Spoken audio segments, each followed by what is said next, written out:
आखिर क्या है छठ पर्व?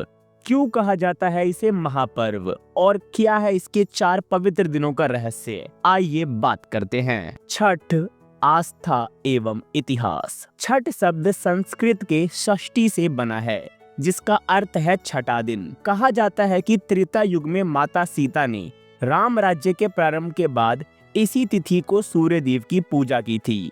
यहीं से शुरू हुई इस पर्व की परंपरा। छठ पूजा सूर्य देव और छठी मैया को समर्पित है, क्योंकि सूर्य ही जीवन का स्रोत है और छठी मैया संतानों की रक्षा एवं समृद्धि की देवी मानी जाती है। इसीलिए इस पर्व को कहा जाता है महापर्व, क्योंकि यह दिखाता है वो भाव जहाँ श्रद्धा और सादगी एक साथ मिलते हैं। छठ पर्व 4 दिनों की तपस्या की यात्रा है, जिसमें पहला दिन होता है नहाए खाए। इस दिन भक्त जन नदियों, तालाबों या गंगा के पवित्र जल में स्नान करते हैं।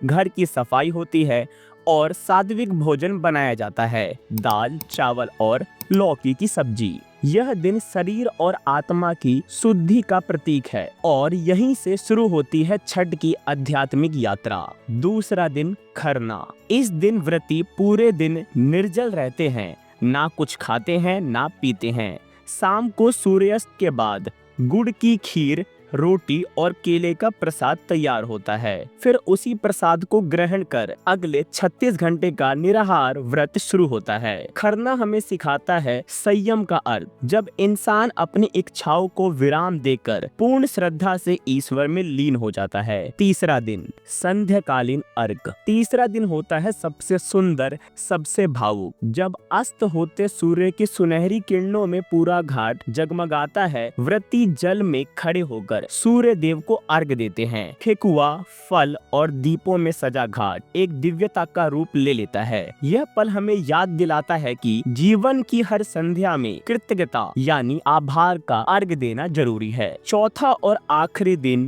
भोर का अर्घ देने का होता है, जब आसमान धीरे धीरे नीला होने लगता है, ठंडी हवाओं में मंत्रों की गूंज सुनाई देती है। तब व्रती जल में खड़े होकर उगते सूर्य को अर्घ देते हैं और सूर्य की पहली किरण जब उनके माथे पर पड़ती है, वो पल मानो पूर्ण जन्म का एहसास कराता है। इसी के साथ यह पर्व पूर्ण होता है। छठ सिखाता है कि भक्ति किसी भव्य मंदिर में नहीं, बल्कि सादगी में बसती है। टीम डीसीसी की तरफ से आप सभी को इस एकता, श्रद्धा और प्रकृति के महापर्व की हार्दिक शुभकामनाएं। जय छठी मैया।